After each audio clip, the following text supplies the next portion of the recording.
Boa noite, rapaziada. Estamos aqui para mais um Hangout. São domingo 20 de outubro, 22 horas, horário de Brasília de verão. Nós estamos começando um novo Hangout com a presença do meu querido Olavo de Carvalho e Danilo Gentili. Tudo bem com vocês, meus amigos? E tudo bem, graças a Deus. E aí, tudo bem, Danilo e Lobão? Tudo bom, Olavo? Tudo jóia, de verão aqui no Rio, aqui no Brasil. E aí, Danilo? Tá tudo bem aí? Aqui, Lobão, parece festa do Oscar. Tá cheio de gente aqui para acompanhar. Tem plateia ao vivo, ó. Tá vendo? É isso aí, audiência garantida, né? Só que quando eu mexo no fio, eu disse... A produção está perfeita, viu? Parabéns. O Bacalhau tá aqui também, ó. O Bacalhau, grande Bacalhau. Grande Bacalhau. E aí, rapaz, tudo jóia? Tá tudo em ordem. Aí eu vou ficar aqui. Quem quiser perguntar, pode sentar aqui. Perguntar. Isso, aí você bota uma cadeira da Berlinda. A pessoa senta aí e interage com a gente. Tá bom. Pois, então, vamos começar o nosso papo, gente. Não, só um pouquinho, Lobão. Danilo, você precisa fechar a transmissão. Precisa fechar a transmissão do YouTube, Danilo. Você precisa fechar o YouTube, senão vai dar reverberação na voz. Tá bom, vou fechar aqui. Cadê? Só que quando eu mexo no fio, Tá dando feedback, né? Tudo tá perfeito, viu? Parabéns. Precisa fechar aqui. Grande Bacalhau. E aí, rapaz, tudo jóia? Cadê a porra? Tá dando feedback, né? Já termina. Uma cadeira da Berlinda. A pessoa senta aí e interage com a gente. Tá bom. Pois, então, vamos... E aqui o Danilo sumiu. O Danilo sumiu aqui, Alex. Vai ver que ele desligou o Twitter e desligou também o Hangout, né? Eu vou mandar para ele por e-mail o link, vai ver que ele fechou tudo sem querer. E enquanto isso, bom, a gente começa o nosso papo aí. Voltou. Voltou, Danilo. Danilo?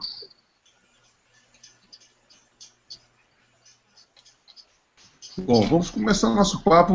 Alex, você providenciou o link para o Danilo. E aí a gente começa com... Agora. Voltou. Chegou, Danilo? Tudo certo por aí? Aqui sim, não tem mais nada aberto. Tá aberto só. Tá funcionando aí? Tá tudo bem? Tá, agora tá tudo sob controle. Tá bom. Era o meu celular. Era o meu celular que tava com o YouTube aberto. Foi mal. Bom, vamos começar falando sobre uma coisa jocosa que aconteceu agora, essa semana, muito recentemente, que tem a ver com nossos temas. Primeiro, nós vamos falar sobre política, censura, ensino, quer dizer, que são a nossa atual conjuntura, né? Eu queria começar falando sobre uma coisa muito sintomática, né? O pré-sal. Vocês sabem o negócio do pré-sal lá? Vocês souberam a última deliberação tomar conta do nosso pré-sal? Lobão, tá um pouco ruim. As suas últimas falas pareceu que estava dentro do aquário. Pode repetir, por favor? Isso. Bom, eu vou repetir aqui, hein? Isso. Sobre o pré-sal, vocês estão sabendo do pré-sal, a China entrando na parada e agora vai tomar conta do nosso pré-sal, ou seja, nós tiramos os Estados Unidos da jogada, mas dizem que se der algum problema de manutenção, os Estados Unidos vão lá e dão um socorro na China. Vocês estão sabendo disso? Olha, a China, para ela tomar o Brasil inteiro, é a coisa mais fácil do mundo, tá entendendo? Em primeiro lugar, para você ver, a máfia chinesa já entrou aí em tudo quanto é lugar. Se você for investigar, pega no Moro Carioca, então a máfia chinesa já está lá. A máfia chinesa, nós sabemos, é o próprio governo chinês. O governo chinês coloca, para mandar um chinês para ela, coloca a seguinte condição: o sujeito tem que ser casado e tem que se comprometer a ter no mínimo 3 filhos, né, para já criar uma ocupação por meio da demografia. Isso para o chinês é a coisa mais fácil. Quer dizer, para o chinês mandar 200 milhões de chineses é uma brincadeira. E pelo ponto de vista econômico, O mundo inteiro está ocupado em levantar, fortalecer e defender por todos os meios a economia chinesa. Aqui nos Estados Unidos eles não fazem outra coisa há 20 anos. Então, graças a isso, 20 anos atrás, os Estados Unidos era o maior credor do mundo. Hoje são o maior devedor do mundo. E quem é o maior credor dos Estados Unidos? A China. Então, a China hoje tem a economia americana no bolso. Como é que não vai ter a brasileira? Rapaz, é verdade. Quer dizer que nós estamos...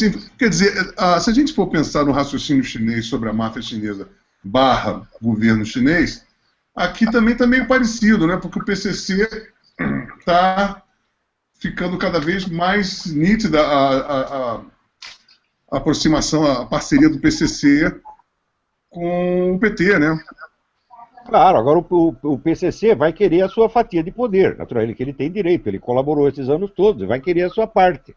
Então é o que eu digo, as correntes políticas brasileiras daqui a uns anos serão apenas o PT e o PCC, o resto não existe. Saleiros e narcotraficantes. Maravilha, né? Ô Lobão, o Alex está aqui, conhece o Alex, está falando que ele viu que foi comprovado isso aí, que em algumas escutas o PCC apareceu mandando votar no Genuíno. Né? Sim. O PCC o quê? Eu não ouvi direito. O PCC, em algumas escutas, o PCC apareceu mandando votar no Genuíno. Ah, sim, teve esse episódio também, né, nessa semana. O PCC endossando a candidatura de nosso querido José Genuíno, né? Não só o PCC. Também a ameaça de morte lá, ameaçarem o Alckmin, né? Exato. Então, agora isso aí, esse serviço não vai ficar de graça, vai? Será que o PCC está fazendo isso só por caridade? Quer dizer, eles já disseram que eles querem se transformar numa organização política, exatamente seguindo os passos das Farc. Claro que quando se transformar numa organização política, nem por isso vão entregar as armas, ao contrário. Só quem entrega a arma é o brasileiro trouxa, eles não. Então eles serão uma força político-militar. Nesse sentido, eles já entram na concorrência em vantagem sobre o PT. O PT não tem propriamente uma força armada. Claro, dizem que existem 150 mil militantes do MST armados, alguns treinados, mas eles... E aquela força nacional lá? Eles não têm aquela força nacional agora, que são os centuriões da Dilma? Sim, mas os centuriões da Dilma é para pegar nós, e não o PCC. Não dá para peitar o PCC, não, né? Eu acho que não dá.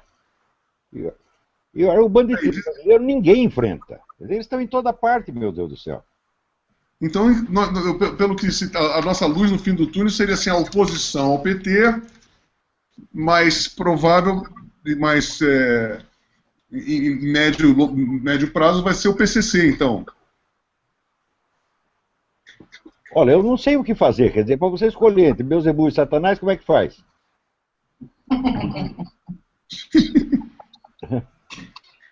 Tá difícil o negócio.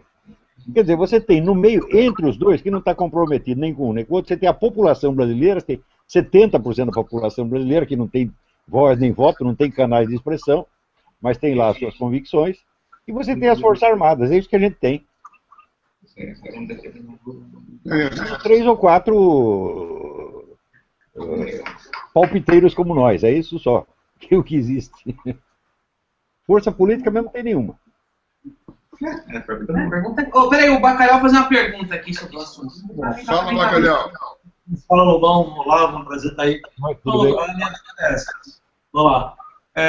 Como eles colocariam esse candidato do PCC na concorrência? Seria através de um partido político? E se isso acontecer, não seria uma coisa explícita? Como é que isso é viável acontecer? Sem que todo mundo são representantes do PCC. Eu vou até concordar aí. Se isso acontecer no outro país, uma facção criminosa se legalizar dentro da política.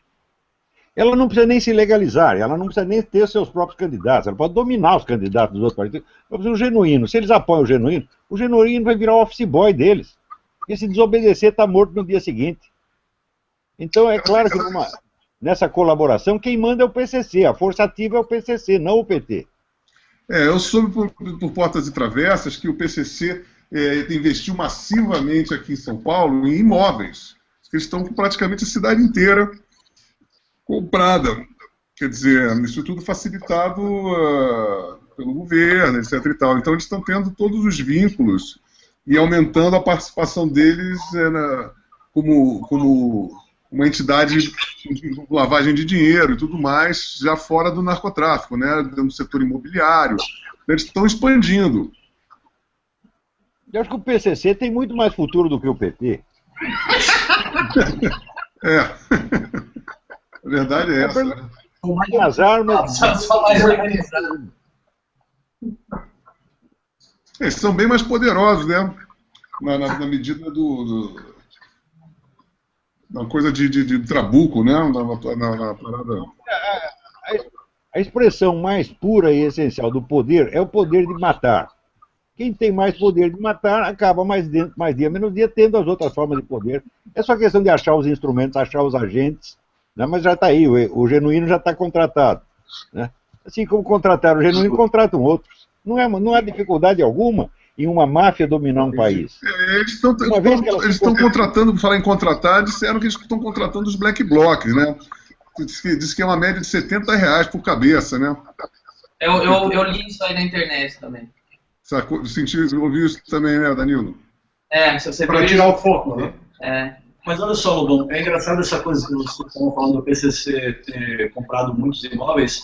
Eu vi uma matéria outro dia falando que do movimento sem teto aqui em São Paulo. Depois que o Haddad assumiu, quase dobrou os imóveis invadidos. Eu fico pensando assim, será que esse movimento tem uma relação com o PT ou com os partidos de esquerda? E qual o interesse deles em invadirem esses imóveis, assim, tomar esses imóveis? Apesar que os caras não pensam o que o Haddad queria fazer com o PTU, a última coisa que eles queriam querer é imóvel. Vocês não ouviram falar naquela menina que era musa do passe livre? Você lembra da menina que foi musa do passe livre? Uma menina. Aquela menina, uma das coisas que ela falou mais retumbantes foi exatamente assim: a reforma agrária no campo é reforma agrária urbana. Se é que isso é possível. É bonito, é? Mas é mais ou menos dentro desse sentido deles. A ocupação da propriedade privada, né? Eles acham que a propriedade privada é uma coisa que eles é um palavrão, uma coisa que eles combatem. Então faz sentido. Faz sentido. Você veja, em todas as revoluções socialistas sempre houve a mobilização do banditismo. A diferença específica do Brasil é que esse pessoal do narcotráfico é muito mais poderoso do que o partido político que está tentando manipulá-los. E eles é que vão dar a virada e eles é que vão ficar com o poder no fim. Outra coisa, eles não são bandidos toscos, não são apenas criminosos. Você tem gente muito inteligente, muito preparada lá. Se você ler já mais de 20 anos atrás, o livro do William Lima da Silva, que foi o fundador do Comando Vermelho, o Jamil contra Um, você já vê que esses projetos políticos já são discutidos lá dentro há muito tempo, tá certo? E de maneira muito séria. Eles não estão brincando, não. Eles querem o poder mesmo. Eles querem ser os donos do Brasil. Então, a concorrência é PT e PCC, e eu acho que quem vai ganhar é o PCC. Agora, Olavo, o PT tem ligação direta com as Farc. O PCC entrando no jogo aí, como ficaria o PCC com as Farc? Qual seria a ligação? Não, essa ligação já existe, evidentemente. Quer dizer, todas essas quadrilhas brasileiras, elas têm articulação com as Farc. Você não lembra o negócio do Fernandinho Beiramar? Né? O Fernandinho Beiramar, ele comprava armas no Líbano, né? Trazia para a América Latina e trocava por 200 toneladas de cocaína das Farc. E inundava o mercado brasileiro. Então as Farc hoje têm praticamente, vamos dizer, o monopólio da distribuição de cocaína. Então quem está vendendo cocaína tem negócio com as Farc. Gente, vocês devem conhecer o juiz, né? Aquele juiz Odilon, lá em Campo Grande. Sim, ele está dizendo isso faz 15 anos também. Eu fui fazer, quando eu estava na Liga, eu fui fazer um programa, eu passei o dia inteiro com ele para sentir o drama da vida do cara, né? Ele está há mais de 20 anos jurado de morte pelo Fernandinho Beiramar, porque foi ele que livrou a sentença, né? E ele tem um aparato, cara, ele passa o dia inteiro, ele tem mais de 16 policiais, 3 carros, viatura, ele vai fazer ginástica lá numa academia, entra todo mundo, é uma coisa assim, ele realmente prisioneiro, surreal, né? Lobão, daqui a pouco é você que tá assim, hein? Que isso, bate na madeira, rapaz. Tá ficando hostil você fazer um hangout falando essas coisas abertamente aqui. Você acha que o nosso hangout é tão subversivo assim, rapaz? Se ela conseguiu existir, crescer durante 20, 30 anos, né, e já tem o poder político que tem, ela ninguém mais segura, não tem mais jeito. A situação, esse juiz, eu queria dizer exatamente isso. Ele me mostrou vários arquivos que ele tem lá, o histórico todo da conexão das Farc com o PCC, né? E com todos esses criminosos top de linha que estão todos nesses presídios agora de segurança máxima, né? Que são todos os caras que fazem essa conexão de agora, arma. Hoje, você vê se hoje as próprias Forças Armadas têm condição de enfrentar essa gente. Eu acho que não tem muito, não. Eles estão completamente desarmados, né? Dizem que não tem munição nem para 1 hora de tiroteio. Então, eu acho que o problema já está resolvido. O futuro é do PCC, ponto final. Que maravilha. A gente não vai ter um golpe militar, ele vai ter um golpe paramilitar, né? Claro. Você veja, quando 20 ou 15 anos atrás se discutia, vamos dizer, a participação das Forças Armadas no combate ao narcotráfico, apareceram um monte de sábios dizendo, não, esta não é a missão constitucional das Forças Armadas, temos que ficar fora, etc, etc. Pediram a minha opinião na época, eu dei no Clube Militar, falando, ao contrário, vocês têm que participar, isso é urgente, porque o futuro do Brasil depende disso. Os caras não quiseram saber, e agora está aí o fato consumado, o PCC já está começando a mandar. E agora as Forças Armadas não têm mais condição, me parece, de reagir contra a situação. Meu Deus, isso é muito, muito grave, hein? Porque... Agora, a psicologia do centro, com o leão é manso, né? A continuação da história é o seguinte, o sujeito fica lá e o leão o come, pronto, é muito simples, né? Agora, Lobão, lá, o Roger tem uma pergunta, o Roger não veio, ele não pôde vir, mas ele mandou uma pergunta, faz aí, Bacana. Então, Lauro, já que a situação fodeu, né, do jeito que você está falando, o PCC vai tomar conta, você acha que vai chegar algum momento em que vai se estabelecer a ditadura comunista, é isso aí, vai começar a, sei lá, tomar imóvel, vai ficar uma coisa séria como foi Cuba, ou como você acha que vai ser? Primeiro, o que caracteriza essa situação é que o socialismo está sendo implantado, mas não por via estatal, e sim por via das organizações, como sem teto, sem terra, etc, etc. É um truque que o governo usa para ele não ser responsabilizado judicialmente pela coisa e não criar problema. Então, ele não age diretamente, ele age através dos seus aliados. Quer dizer, é um sistema um pouco diferente do que aconteceu em Cuba, onde você tem uma revolução, essa revolução implanta o socialismo e ela cria os instrumentos para desapropriar as coisas, para prender as pessoas. Não, eles não estão usando nada disso. Eles estão criando um socialismo extraoficial. Mas olha só, tem uma coisa que nós temos que ver, um ponto que eu estou vendo que está muito dramático, que é a situação no campo. Principalmente Mato Grosso do Sul, Bahia, e lá no norte, extremo norte, Roraima, Rondônia, esses lugares todos, onde é que estão havendo muitas desapropriações, assim, pessoas que têm propriedades com mais de 3 gerações no local sendo expulsas das suas terras, com aquela coisa, a FUNAI entrando, inventando um monte de índio de Araque, porque isso está acontecendo com reservas de tribos que nem sequer existiam, e nós estamos com quase uma situação épica, assim, um êxodo no campo, pessoas vagando pelas famílias inteiras, com gado, então, vagando pelos campos, tiraram 25% do PIB de Mato Grosso do Sul com desapropriações.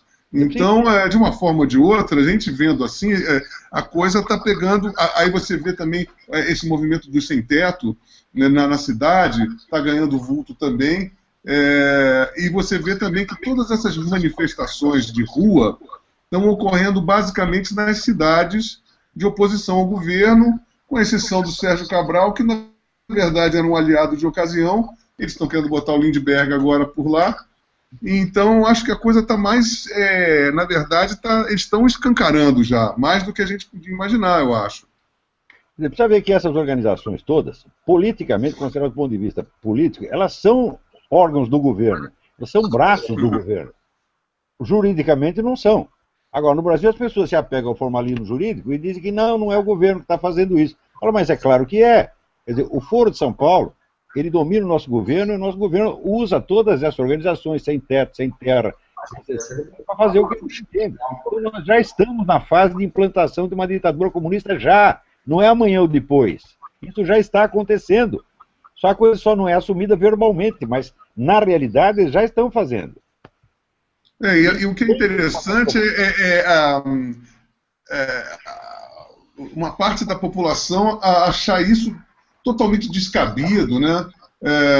Fazem chacota quando se você fala uma coisa desse tipo, as pessoas começam a achar engraçado. Imagina, comunismo não existe mais. Isso o que vai acontecer para elas daqui a pouco. Esses fazendeiros que têm suas terras invadidas, ou pessoas que têm seus apartamentos invadidos, também estavam dando risada até a véspera. Vocês estão tudo doido. Eles fazem velado. Eles fazem isso. Vem cá.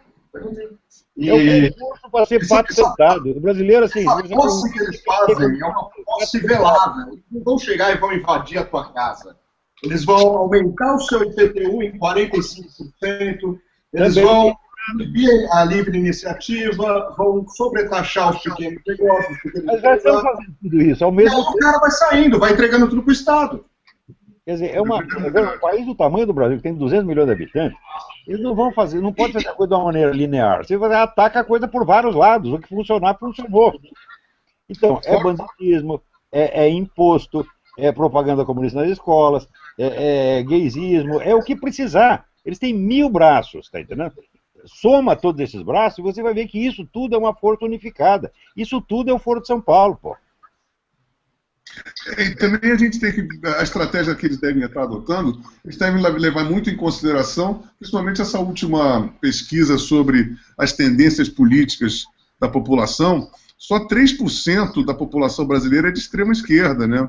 80% é de centro-direita para a direita. Então, não deve ser uma tarefa fácil ludibriar esse monte de gente, né? Mas olha, Lobão, e olha que esse teste que você está se referindo aí, ele é completamente maquiavélico e ainda assim não caiu nele. As respostas as perguntas eram completamente tendenciosas na hora de ver quem era de direita e quem era de esquerda. Vocês se lembram? Esse teste que você está se referindo aí. É o da Folha, não é? Eu acho que sim. Essa foi a Datafolha, né, a pesquisa? Foi a da Folha aqui. Ainda as perguntas eram bem tendenciosas. Era uma coisa assim: você é a favor da arma porque você quer matar as pessoas ou porque você é a favor da paz? Você sabe, era bem assim, não, e é engraçado também essa questão de associar a direita, assim, quem é de direita é a favor da pena de morte, né? Quando isso é uma coisa que a gente sabe que não acontece. A maioria, todos os países socialistas adotam a pena de morte e são favoráveis à pena de morte, e são os que mais matam, né? Então a gente tem esses critérios meio esquisitos. O cara que é a favor da pena de morte é de direita, né? Você pensa principalmente a população religiosa, católica, que naturalmente é contra a morte de qualquer maneira. Quer dizer, são realmente pontos de vista muito obstrusos, né?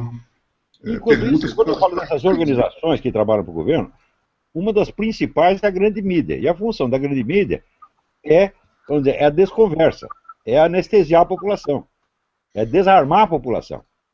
É fazer com que ninguém saiba do que está acontecendo e ninguém se prepara para o que vem, porque já está vindo aí.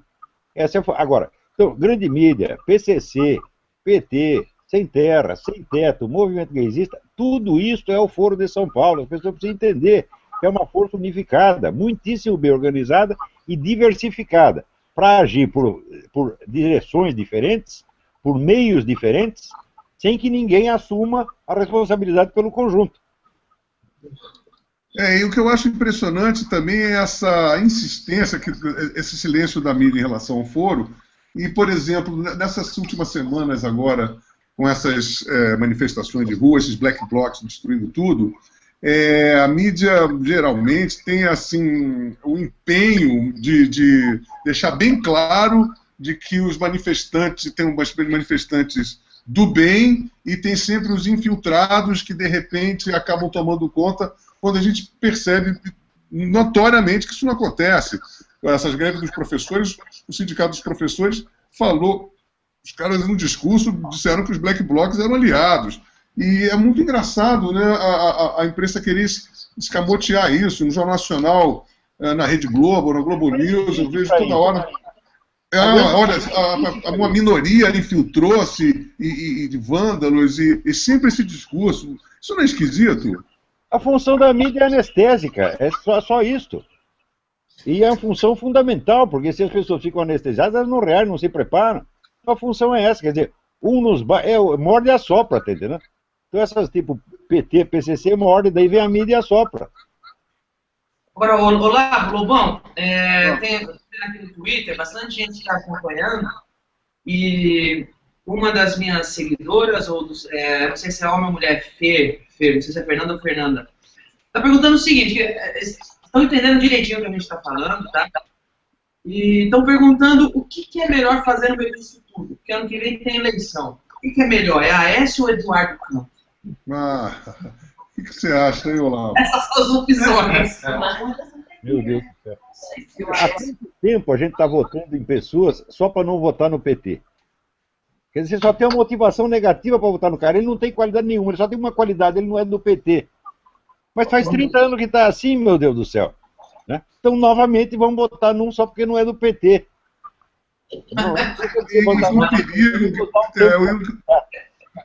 E eu acredito o seguinte, se por acaso, isso é uma intuição minha, se por acaso alguém que não seria do PT acabar ganhando, eu acho que está o maior clima de Black Bloc, vai todo mundo, vai rolar aquela banda bagunceira, baderneira, dizendo que foi marmelada, e pode rolar uma guerra civil.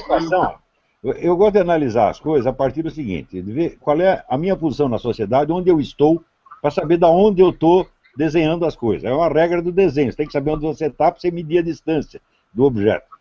Então é o seguinte, o que somos nós? O que sou eu, o que é você, Lobão, o que é o Danilo Gentili? Que partido político nós temos? Nenhum. Que grande organização nos apoia? Nenhuma. Que recursos nós temos? Nada. Nós somos apenas pessoas que estão dando opiniões. Ora, a esquerda que está no poder não tem uma direita organizada para enfrentar. Então o que ela faz?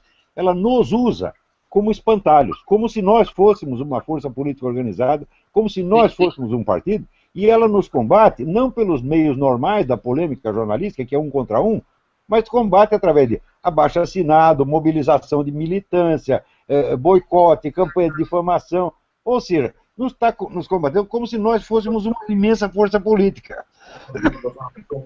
Por sinal, eu acho que a gente entrando nesse assunto, acho que a gente pode desenvolver, que esse tipo de patrulhamento que eu estava conversando com o Danilo essa semana, né, Danilo?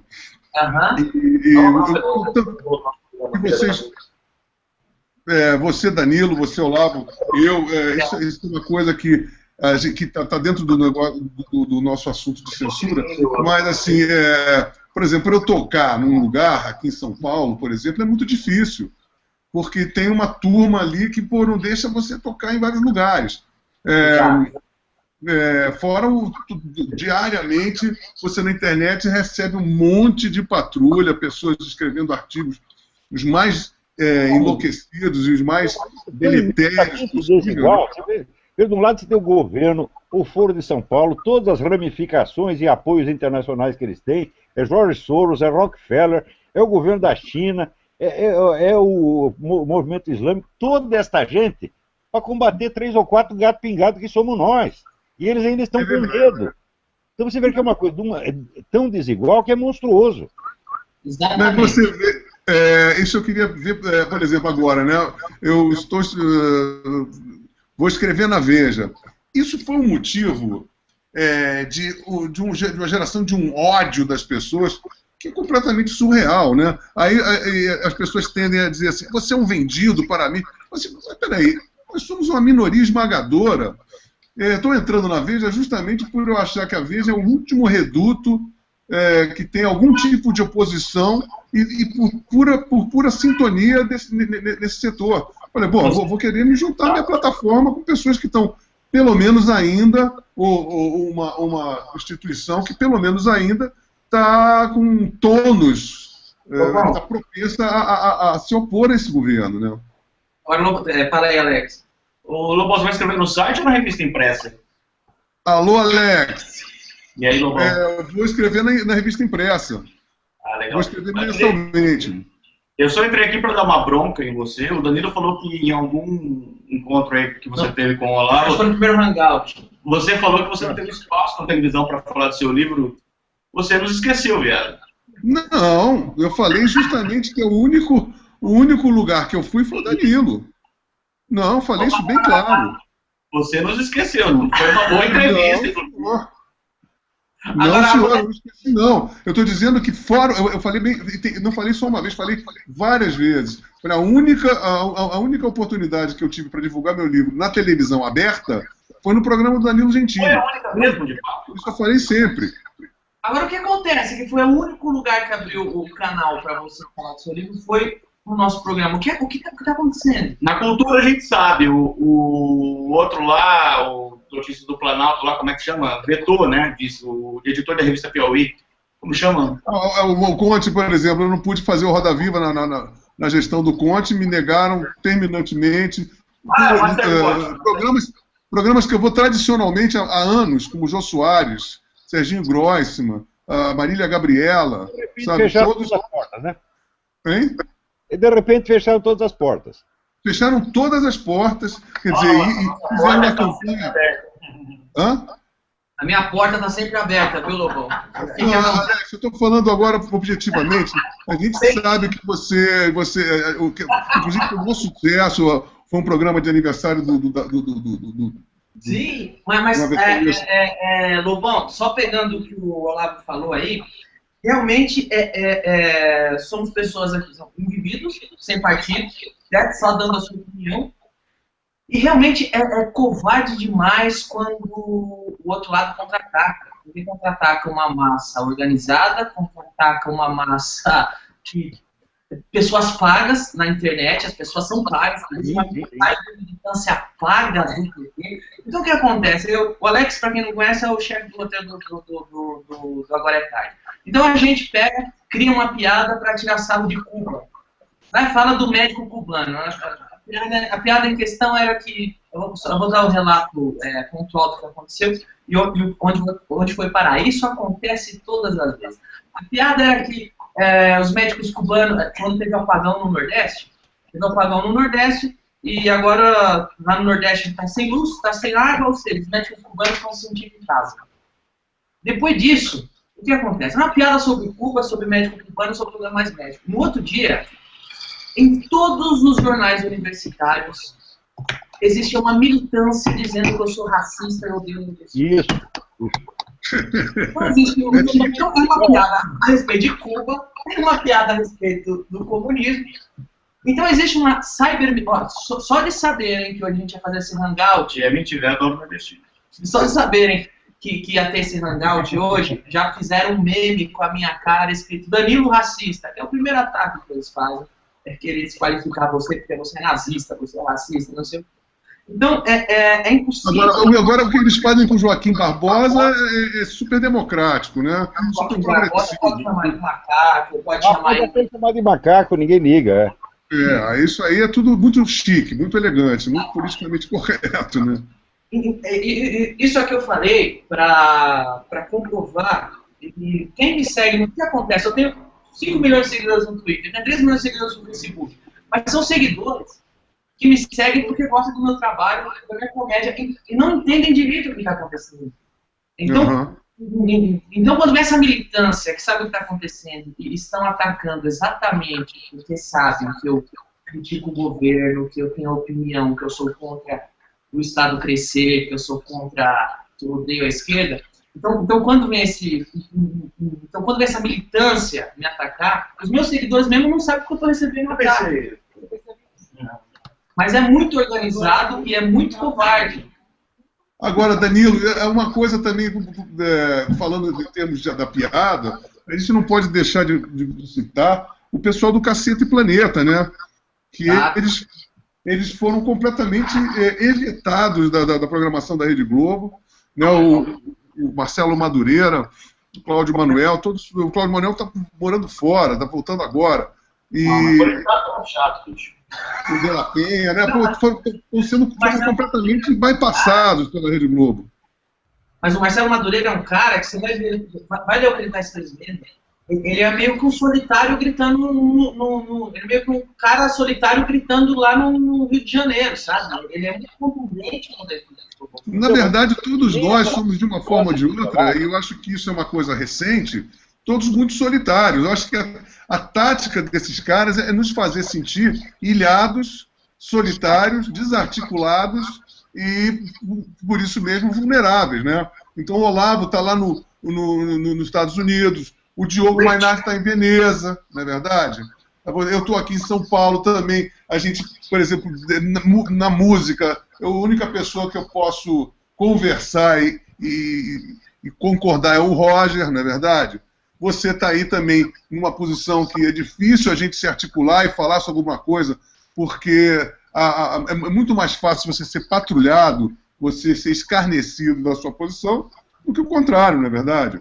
Então, nós não estamos na posição, por exemplo, da direita colombiana, que é um pessoal organizado, tem alguma força, nem da direita americana. Nós estamos na posição exata dos dissidentes soviéticos.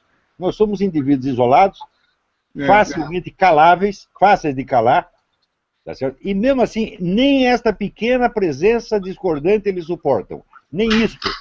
Então, quer dizer, nós estamos já num regime totalitário. Essa é a coisa mais óbvia do mundo. Exatamente. Agora, em relação à censura, nós estamos fazendo exatamente... Oi? Não, o que eu acho é o seguinte, Lobão, o que o Olavo fala, xingue-os do que nós somos, né, e do que fazemos. Exatamente. E eles gritam mais alto, eles ficam gritando, gritando, gritando. E são décadas incutindo na cabeça das pessoas que tem uma visão de direita, né, liberal, é demonizado. Então, a maioria das pessoas, né, a grande maioria, eu acredito, no Brasil, tem um pensamento, como você falou, de centro-direita. Só que as pessoas têm medo de se expressar. E parece que é errado. Desculpa, Olavo, eu acho que vai um pouco além do medo. As pessoas não têm conhecimento de educação para organizar na cabeça delas os pensamentos e os valores e falar, eu penso isso, então eu sou isso.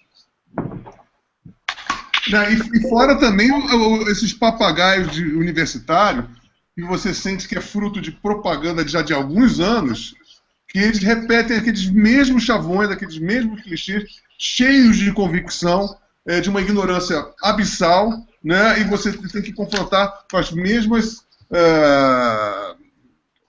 palavras de ordem, aqueles mesmos chavões, aquele mesmo tipo de patrulha, e a cada vez mais você fica sabendo de como vai o ensino brasileiro, como é que o ensino se transformou simplesmente numa coisa de doutrina, uma cartilha doutrinária, e o ensino é péssimo, e você só fica com um monte de medíocre, querendo pegar no teu pé, cheio de presunção, e você percebendo que eles têm um conhecimento mínimo e uma lavagem cerebral enorme, né? Esses caras eles vão destruir o país inteiro pela autoglorificação do grupo deles. Vamos dizer, é um grupo muito coeso, muito unido, tá entendendo? Com um senso de autodefesa fanático, e só o que interessa para eles são eles mesmos. Eles são os bons, o resto são os maus. A população brasileira inteira, eu não viu a Marlena Chauí falando da classe média? A classe média é metade do Brasil. Então a classe média inteira está errada. Certa está a Marlena Chauí, está a Maria do Rosário, está o Genuíno, essa gente, tá entendendo? Então, é a autoglorificação fanática de um grupo que tem uma ambição ilimitada. Nenhuma quantidade de poder vai satisfazê-los.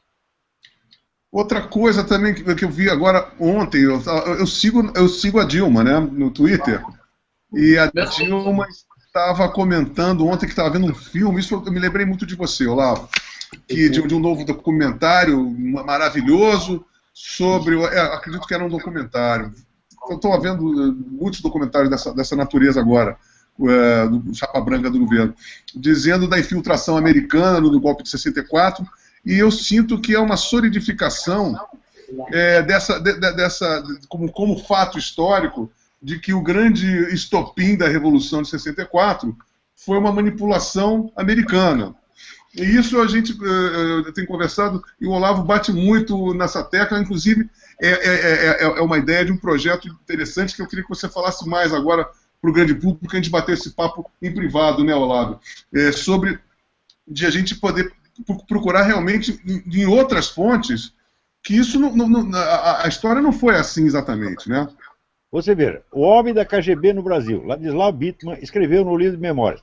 Essa história de que os americanos montaram o golpe, fui eu que inventei, foi a nossa equipe que inventou e passou a informação para a mídia, o pessoal acreditou e continuou repetindo até hoje. Por outro lado, eu procurei um dos camaradas que foram um dos líderes principais do movimento 64, que era o Paulo Egídio Martins, que depois foi governador de São Paulo. E eu perguntei para ele, doutor Paulo, é verdade que os americanos ajudaram ou participaram do golpe? Ele falou, não, não é. Eu perguntei, como é que o senhor sabe? Ele disse, eu sei porque eu é que fui lá pedir ajuda deles e eles negaram. O máximo que eles nos ofereceram foi um navio de combustível que ficou estacionado para se as Forças Armadas precisaram, nós nem chegamos a usar o combustível.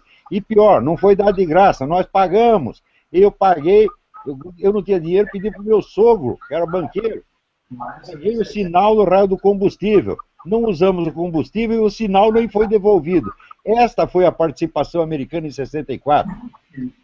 Agora, eu acho que uma contribuição que haveria de existir agora seria uma pesquisa histórica e aqueles arquivos que você falou que estão abertos na KGB, Olavo. Não, os arquivos da KGB nunca abriram. O que abriu foi o arquivo do partido, mas mesmo assim tem bastante coisa lá. E eu não sei se estão abertos ainda. Mas, de qualquer modo, o que os pesquisadores americanos e europeus já colheram lá, tem muita coisa sobre o Brasil, sobre a América Latina, que nunca foi usada.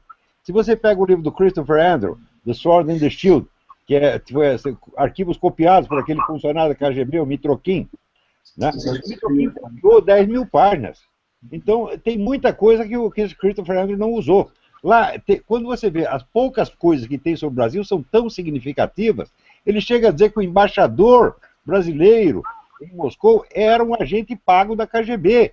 Isso nunca saiu no Brasil, só saiu na minha coluna, eu mencionei isso aí. Então, isso o pessoal não investiga. Agora, a falsificação histórica é completa. Eu vou te dar um exemplo de hoje. Eu acabo de receber aqui este DVD do Discovery Channel, do qual eu participo até como um dos... eu vi esse programa. Sobre a Operação Condor. Ora, a Operação Condor foi montada em 1975 para reagir com 8 anos de atraso à OLAS, Organização Latino-Americana de Solidariedade, que tinha sido criada pelo Fidel Castro para espalhar a guerrilha na América Latina inteira. Então, 8 anos depois dos caras já estarem fazendo o diabo aí, os terroristas espalhando bomba para todo quanto é lado, assaltando banco, matando gente, daí os governos da América Latina decidiram se reunir para tomar uma providência. Bom, acontece o seguinte, então você vê que tem dois lados na coisa, tem duas forças em jogo, de um lado a OLAS, do outro lado a Operação Condor. O que os caras fazem? Eles contam só a história da Operação Condor e o nome OLAS você não vê, pode procurar na mídia, eu desafio qualquer um a achar no Globo, na Folha, no Estadão, a expressão OLAS, nos últimos 20 anos pelo menos, não existe. Então dá a impressão o quê? Que esses governos latino-americanos se juntaram apenas para esmagar pequenas oposições locais, coitadinhas. Então não eram mais dois inimigos poderosos e organizados em jogo. Era assim, era a Operação Condor, quer dizer, os governos reunidos para esmagar oposições locais. Quer dizer, uma falsificação tão monstruosa, né, que só merece mesmo mandar tomar no cu, não dá para fazer outra coisa. Olavo, tem uma pergunta aqui. O Roger, ele não pôde vir, ele ia vir, não pôde vir, mas ele está mandando SMS, está acompanhando, tá? Está perguntando o seguinte, o Foro de São Paulo não tem oposição? Grandes companhias, Estados Unidos, grandes companhias capitalistas, não existe oposição ao Foro de São Paulo? Nada, absolutamente nada. Ao contrário, você precisa ver que se não existisse Fundação Rockefeller, Morgan, George Soros, etc., a esquerda latino-americana já tinha acabado. Esse pessoal, eles financiam a esquerda latino-americana inteira. Por que eles fazem isso? Bom, é a coisa mais simples do mundo, meu Deus do céu. Você pega aqui um governo socialista e diz, olha, demora um pouco, mas vou te explicar como é que funciona essa coisa, né? Então, aqui tem um governo que promete serviços públicos gratuitos para todo mundo. Tá. Espalha o serviço público. Da onde sai o dinheiro? O dinheiro sai emprestado pelos bancos. Não é isso? Então, o governo já fica endividado. Então, pronto, está feito aí. Quer dizer, o socialismo progride na base do endividamento. Endividamento com quem? Com os grandes bancos internacionais. Então, onde você tem um regime socialista, você tem um cliente maravilhoso dos bancos internacionais. É o que eles pediram a Deus, você está entendendo? Socialismo é endividamento. E endividamento é a melhor maneira de você dominar as pessoas, está entendendo? Então, é assim, é por isso que os bancos financiam isso. Quanto mais socialismo, mais dominação bancária. É a coisa mais óbvia do mundo, pô. Mas Tem outra coisa também, não só os bancos, como você vê, assim, o socialismo ele elimina a competição do capitalismo. Então você vê, aqui no Brasil, você vê aquelas grandes construtoras, Odebrecht, Gutierrez, Delta, aquela firma lá tem esses milionários que são todos do governo. Por quê? Porque esses caras eliminam a competição e, na verdade, isso se torna um capitalismo de Estado, não é verdade? O socialismo é o melhor negócio para os bancos. Sempre foi e sempre vai. Eles têm 100 anos de experiência, mostram isso. Então, reduz a população, a miséria, e aquela elite que está governando fica cada vez mais poderosa e cada vez mais amiguinha dos grandes bancos. É por isso que a oposição aos grandes bancos não é feita por gente de esquerda, mas por conservadores, como o Ron Paul, por exemplo. Eu tenho minhas divergências com o Ron Paul, mas ele é um cara que combate os grandes bancos. Tá? Agora, posso ser filho da puta? Ué? Posso ser filho da puta? Pode, eu não conheço. Por favor. ele quer ser filho da puta, vai deixar ele. Não prestou mais. O que você achou do Afif ter ido pro governo? O Afif que... Loucura total. Ele acabou com a carreira dele. Você falou com ele? Hã? Não, muito antes, eu tinha conversado com ele e eu dizia o seguinte: você tem que fortalecer a sua liderança na sociedade, não na política eleitoral. Esse é o seu futuro. Ele fez o contrário, o que é que eu posso fazer? Eu acho que a oferta do cargo foi muito... não, mas daí talvez eu possa fazer alguma coisa pela indústria brasileira. O cara sempre arruma uma desculpa, tá entendendo? Eu acho uma coisa boa, mas isso foi o suicídio político dele.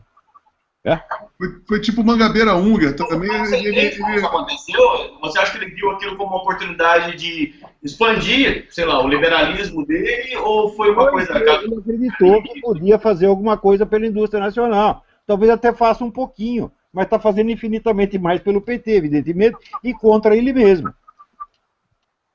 Agora, Olavo, tem uma questão aqui de um rapaz que eu sigo no Twitter, não conheço ele pessoalmente, mas eu sigo ele, chama André Cibarreto, né? Ele, aliás, isso aqui tem a ver com uma reclamação que eu tenho, por exemplo, de estudante liberal. Estudante liberal só fica falando de economia, só sabe ficar se punhetando em cima de economia, eles esquecem que a base de você entrar e você pegar os desavisados é a cultura e a educação. Então ele está perguntando o seguinte: a parte das mudanças culturais, quais medidas imediatas podem ser tomadas para combater a supremacia esquerdista?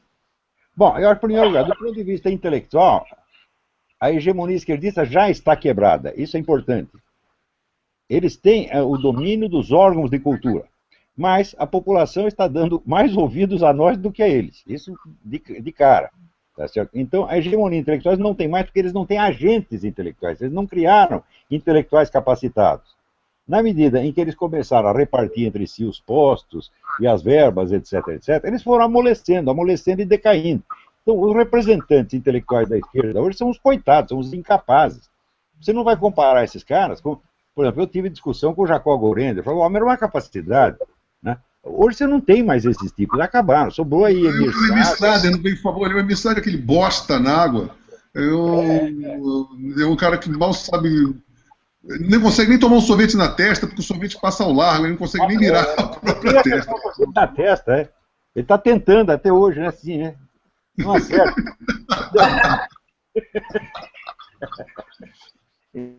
Essas são as sumidades do PT, né? Esse Safatli, Vladimir Safatli, mas são os bocós. O Safatli parece um Nano Lenin, né? Ele tem uma figurinha do Lenin. Você já viu a figura do Safatli? Sim, Coloca meio... Já tem um biotipo lênico, né?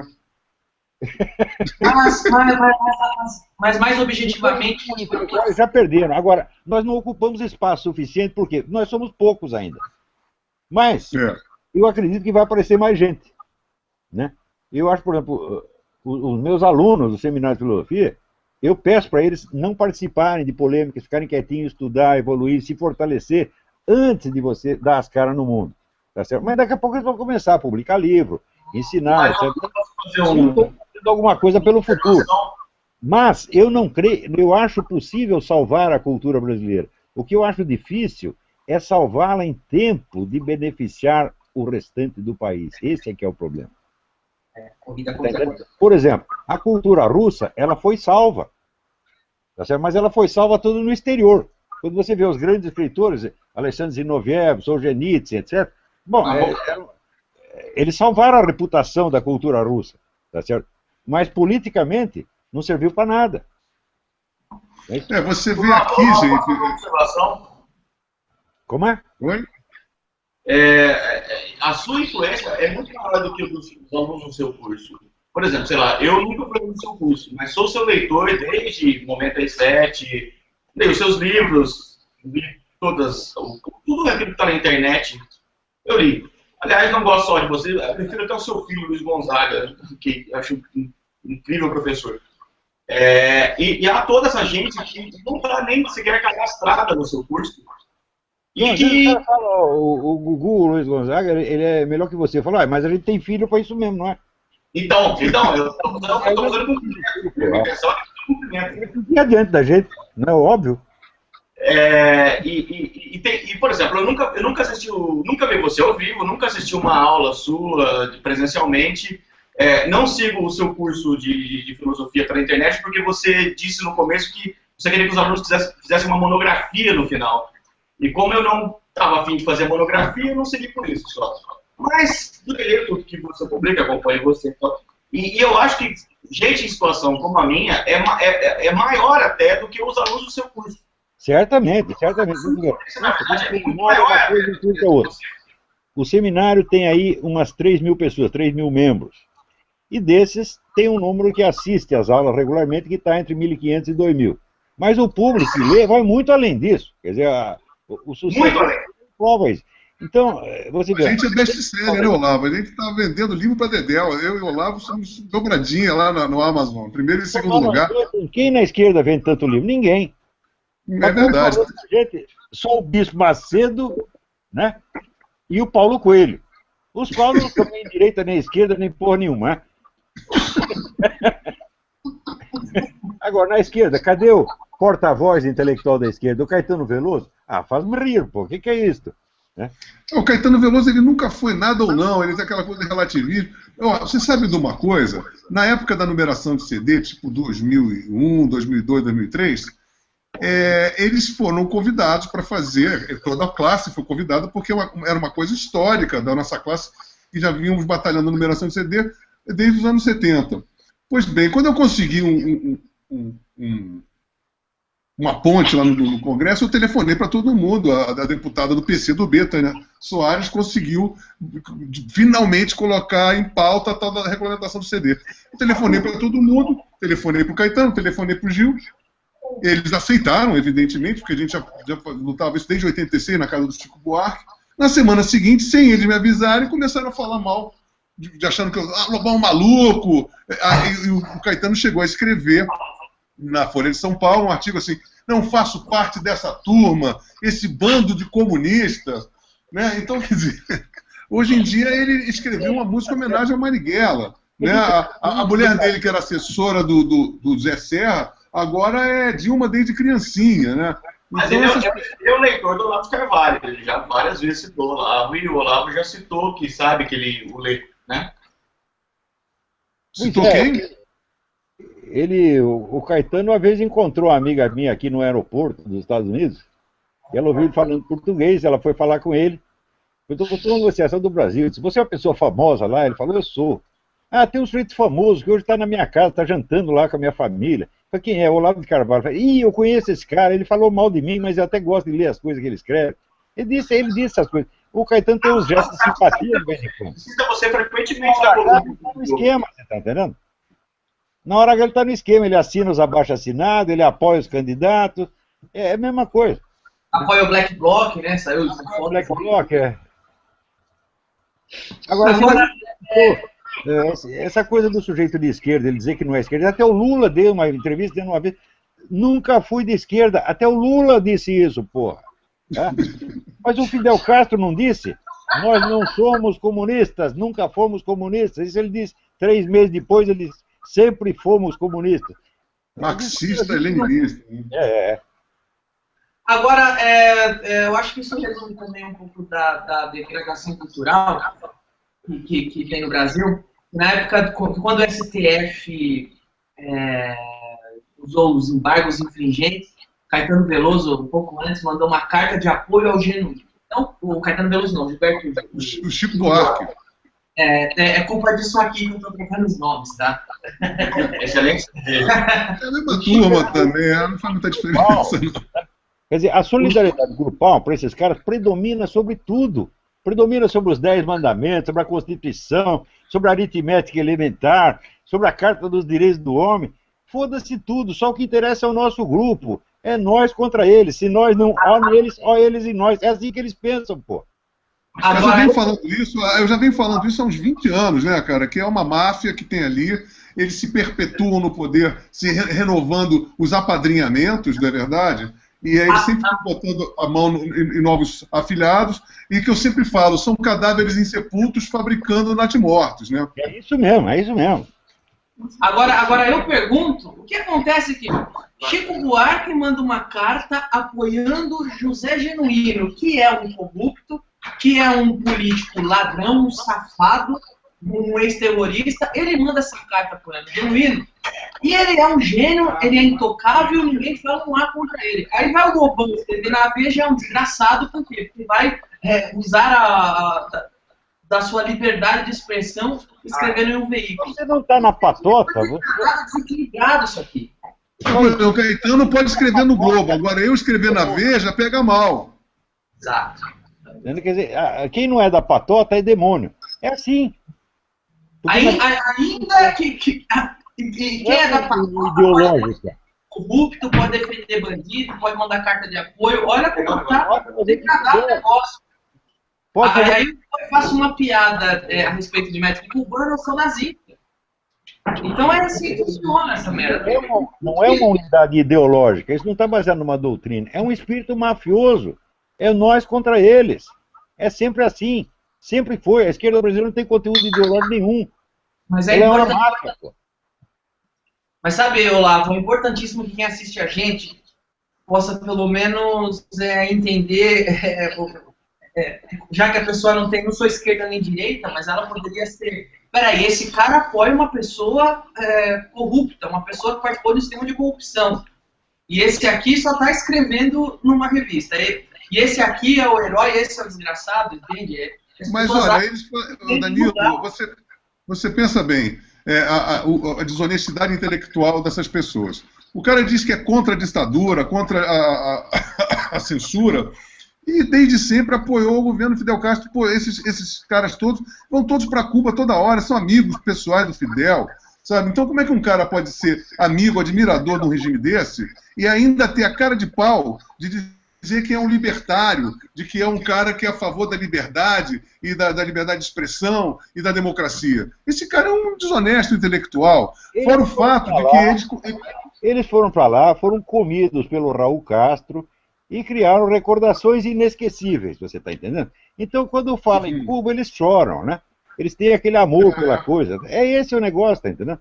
É solidariedade. Mas isso é patológico, né, Olavo? Sexual e mafiosa. É o seguinte, né?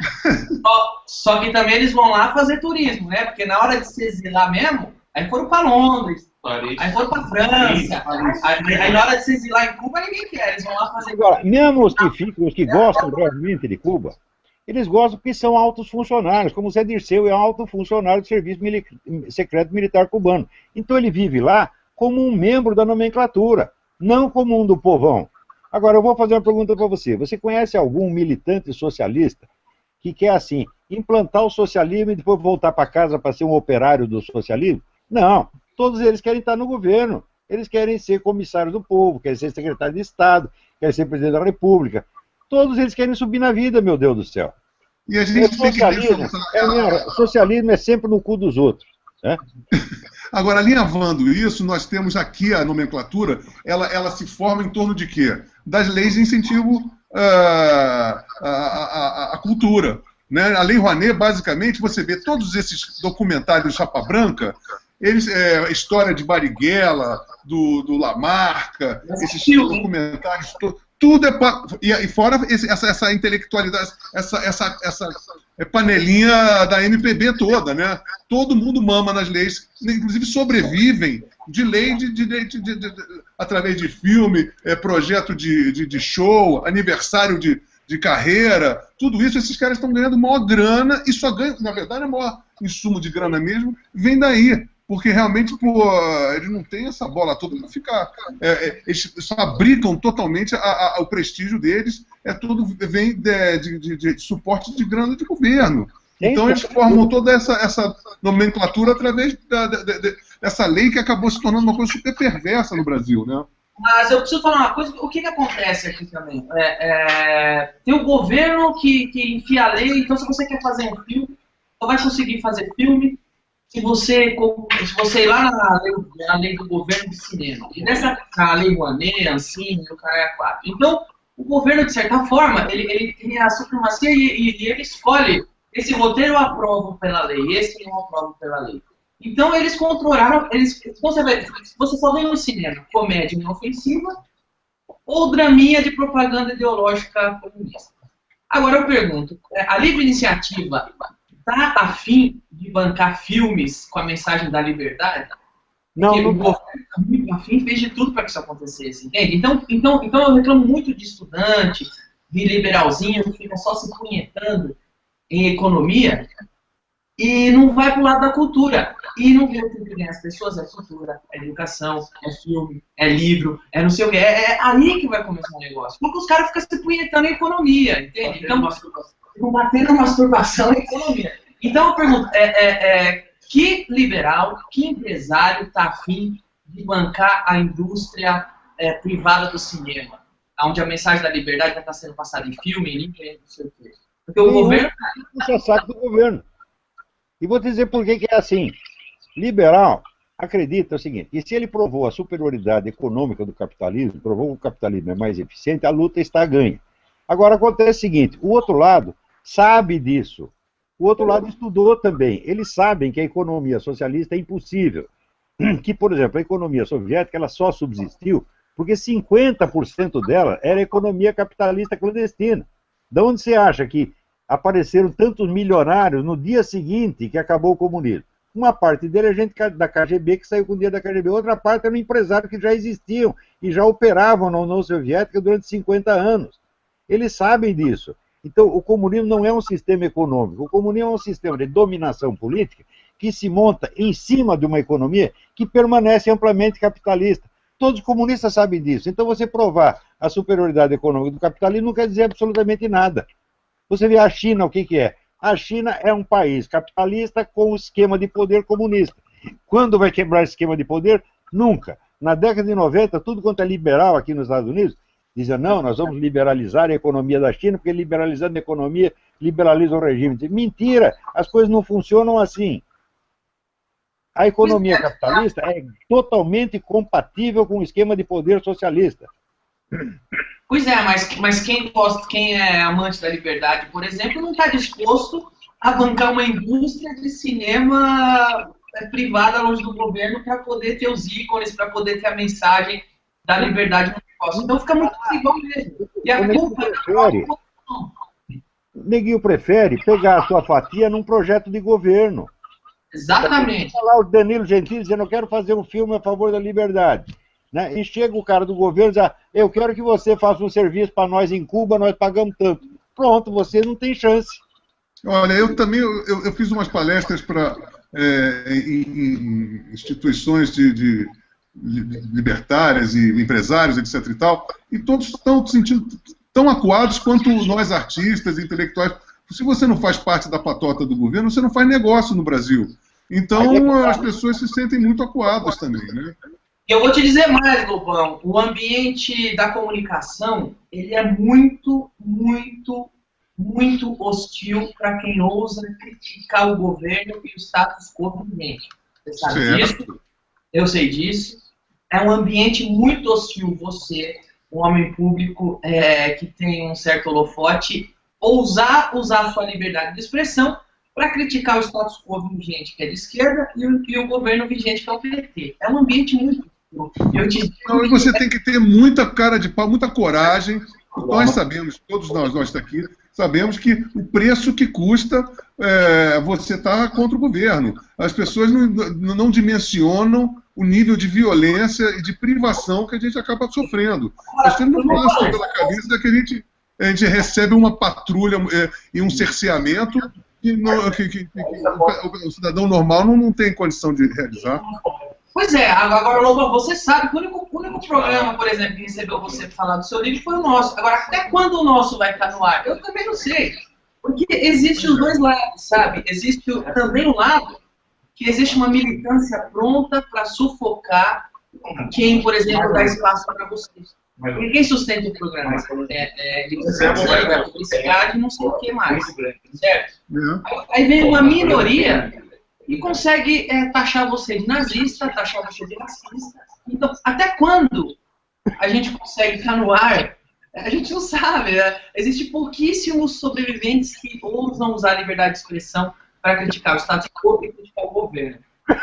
Olha, por enquanto eles vão deixar falar, porque isso serve para dar uma pergunta para coisa. Eles sabem que nós somos politicamente irrelevantes, politicamente inócuos. Sim. Mas eles sabem que nós somos, mas por outro lado nos tratam como se fôssemos uma força política organizada. Tá, aí você vê a duplicidade, a hipocrisia da coisa. Pode deixar esse Olavo de Carvalho falar, o Lobão falar, Danilo Gentili falar, porque eles não têm, politicamente não têm força nenhuma. E não tem perspectiva de poder e nem ambição de poder. Você quer ser governador de estado, você quer ser ministro? É claro que não, Deus nos livre e guarde disso. Tá, né? Não, quero ser um ser humano. Então, eles nos deixam falar por causa disso, mas por outro lado, eles fingem que nós somos uma força organizada e nos atacam com a força com que um partido ataca outro partido. Exato. Agora, tem um twitteiro aqui, Olavo, Lobão, Flávio Morgan, ele tá me perguntando o seguinte, tem como perguntar... é o cara Não é do mas ele é um ele escreveu para alguns sites de liberdade. Ele é o dono de um dos... Ele pergunta o seguinte, tem como perguntar para o Olavo o que nós, da mídia e dos blogs jornalistas, podemos fazer? Ele disse ontem para tomar um jornal, mas como? Gente, você tem que botar gente lá dentro, pô. Quando conseguir um emprego, garanto o seguinte, você conseguiu um emprego na Folha, prometa para si mesmo, o próximo cara que vai entrar aqui vai ser um amigo meu. E você vai fazer o diabo para botar o cara lá dentro. De um por um, é assim que eles fizeram. Leva muito tempo, mas tem que começar. Mas é difícil, você sabe, Olavo, porque quantos jornais você foi demitido por falar do Foro de São Paulo, por exemplo? Sim, de todos. Mas é tal negócio. Eu não estava na redação, esse é o problema. Eu estou me referindo a empregos da redação, você fica lá. Porque se você é apenas um colunista que manda o artigo por internet, você não tem poder nenhum, não tem influência na redação. Eu estou falando de pessoa que está lá, que é o repórter, que é o copydesk, que é o editor. Se você consegue um cargo desse, você tem que começar a botar gente sua lá. Isso demora tempo, mas é o jeito. Agora tem uma pergunta aqui do Félix Mateus, eu vou até adaptar ela para ela ficar melhor, porque eu conheço um pouco melhor a história. Ele pergunta o seguinte, por que vocês não se juntam com o pessoal que faz um trabalho na internet? Como Constantino Fraga e Flávio Morgan. Bom, eu vou adaptar essa pergunta e eu vou perguntar o seguinte. O que acontece com a oposição, Olavo, Lobão, que ao invés da oposição se preocupar em se unir para equilibrar, porque hoje está aqui, esquerda está aqui e a oposição está aqui. E a oposição, ao invés de se unir para pelo menos equilibrar as coisas, a oposição fica brigando entre si, porque um é conservador, outro não é, um é... Então, o que falta na oposição? O que eu imagino é o seguinte, a oposição... Eu vou explicar isso aí. A oposição precisa se unir, depois que equilibrar as coisas, aí a oposição briga entre ela, como hoje o PSTU briga com o PT, o PCO briga com o PSOL, e etc. Mas quando a esquerda estava aqui, os caras se uniram e chegaram aqui. O que acontece que a oposição não se une? A oposição prefere ficar brigando com as suas diferenças a se unir e equilibrar as coisas? Olha, tem o seguinte, diferenças e brigas e discussões existem dentro da esquerda também. Acontece o seguinte, que na hora da ação, eles estão juntos. E estão juntos por quê? Porque todos eles pertencem a alguma organização. E nós não pertencemos a nenhuma. Não existe uma organização a qual nós possamos nos filiar. Tá certo? Então não existe um partido, não existe um movimento, não existe coisa nenhuma. E nós também não vamos poder fazer isso. Nós não, eu, você, o Lobão, nós não temos capacidade para fazer isso. O nosso trabalho já come a nossa energia inteira. O nosso trabalho jornalístico já é mais do que nós podemos fazer. Então tem que haver outras pessoas também. Não é possível, a gente tem que fazer tudo. Quer dizer, eu fazer o trabalho de pedagogia, o trabalho de jornalismo, o trabalho na internet, o que mais quer? Que eu me lance deputado? Que eu funde um partido? Isso é absurdo. Então, veja, nós três aqui, mais a Graça Salgueiro, e outros, nós já estamos sobrecarregados, nós já estamos fazendo a nossa parte e estamos fazendo muito bem. Não dá para fazer mais. É preciso outras pessoas. A gente quer mais gente, né? A gente quer convocar, por exemplo, a classe artística. Tem um monte de gente que está aí no armário, não quer sair. Você vê, eu fiz essa música pro Capilé, pô, dando um esporro nesse Capilé. Cadê a rapaziada que se deu mal com o Capilé? Sabe? Aí você fica falando, cadê a rapaziada? Tem todo mundo aparecer e mostrar a cara, né? Pode parecer incrível, mas você vê, nos últimos dos 20 ou 30 anos que eu estou ensinando, não me apareceu um único aluno que tivesse vocação política, que chegasse para mim e dissesse, eu quero ser presidente da República, eu quero mandar nesta merda. Nenhum! Então, se não tem a vocação, não tem o cara, o que a gente pode fazer? Não existe ação sem o agente, tá entendendo? Então, começa a procurar garoto que tem vocação política. Agora, se eles entrarem nesses partidos que estão aí, eles vão se contaminar da seguinte doença. O pessoal de PSDB, essa turma toda que é a oposição política oficial, o Lula é que deu o diagnóstico. Ele disse, eles não têm perspectivas de poder. Eles não querem o poder, eles querem apenas carguinho e dinheiro. Só isto. Né? Este é o problema. Olavo. Mas você sempre não fez assim, uma espécie de proselitismo anti-filiação, que é saudável. Você sempre falou que você nunca entrou em grupo nenhum, a não ser o Inter-American Institute, que é seu. Eu mesmo fudei. Então, e você faz um proselitismo disso, de que você não se deve se comprometer com nenhum grupo, de nenhuma maneira, nenhum grupo, nem choniano, nem um partido, nem nada assim. Não, isso é uma recomendação que eu dou aos meus alunos. O fato de você, no seu magistério, e você sendo um exemplo como professor, não torna as pessoas avessas a se juntarem, às vezes, assim, sabe? Porque, por exemplo, você já falou de alunos seus que tentaram ser candidatos, e você sempre criticou. Porque você disse que esses alunos eles deveriam atuar melhor na área da cultura do que na área da política diretamente. Eu não me lembro o nome do sujeito, mas você já falou, até votem nele. Mas você criticou alunos seus que tomaram esse caminho de fazer política, quando você disse que, na verdade, eles seriam muito mais bem dotados para fazer o caminho do esclarecimento cultural. Você não acha que o seu magistério, de uma certa forma, faz as pessoas que ouvem você não quererem se agrupar, pelo menos quem entendeu a sua mensagem, ou quem queira ter você como um exemplo? Muito boa pergunta, muito boa pergunta. Muito bem. Eu dou esse conselho para os meus alunos do curso online de filosofia. Por quê? Porque eu os estou preparando para um trabalho muito claro e determinado dentro da cultura brasileira. Eles têm que fazer isso. E eu não quero que eles percam as suas energias em esforços políticos que não vão dar em nada. Mas em volta existem milhares de pessoas que podem ter vocação política. Tá? E eu acho que essas devem sim entrar e se organizar. Eu não vou desestimulá-las. Se o cara for aluno meu, eu digo, olha, pense duas vezes. Você vai querer ser deputado, tal, você tem certeza que esta é a sua vocação? Eu acho que a maioria não é. E eu acho que... Você entende que não vai sair de você essa classe política, né? Nunca. Não, pode até sair. Se aparecer gente com vocação política clara e definida, eu posso treiná-los, eu posso educá-los também. Mas esse pessoal que está comigo agora não é para isso. Eles não têm vocação para isso e eles estão indo muito bem na preparação cultural. Outra coisa, a gente tem que pensar de duas maneiras, de curto prazo e longo prazo. A longo prazo, eu imagino o seguinte, tem que restaurar a cultura primeiro para possibilitar no futuro, talvez, um movimento político mais saudável. Esta é a linha de longo prazo. Mas no curto prazo, tem gente que pode agir no curto prazo. pode entrar na política, pode se organizar, pode fazer alguma coisa. Mas você entende que você desestimula isso, né, nas pessoas que estão nos meus alunos, sim, porque seria dispersão. A situação daqui, se você quer saber... Então, tudo bem, então é dispersão. Eu concordo com você está formando uma classe cultural, não uma classe política. Claro. Mas como você... como vai haver uma classe política? Ela é paralela a isso, ela é acessória? Porque eu entendo e acho ótimo. O tipo de estudo e treinamento que precisaria uma classe política é totalmente diferente daquilo que eu estou dando para os meus alunos.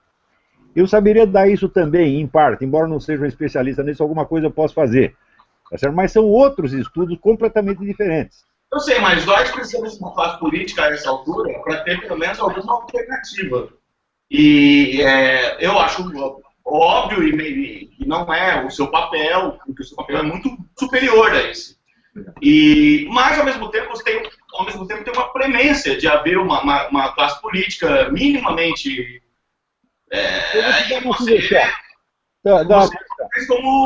apostasia, né? Arrume um grupo de 30, 40 pessoas que queiram se formar para uma ação política, uma militância política, e traga eles aqui. Vocês propõem, então. Aí tem que fazer outro curso completamente diferente.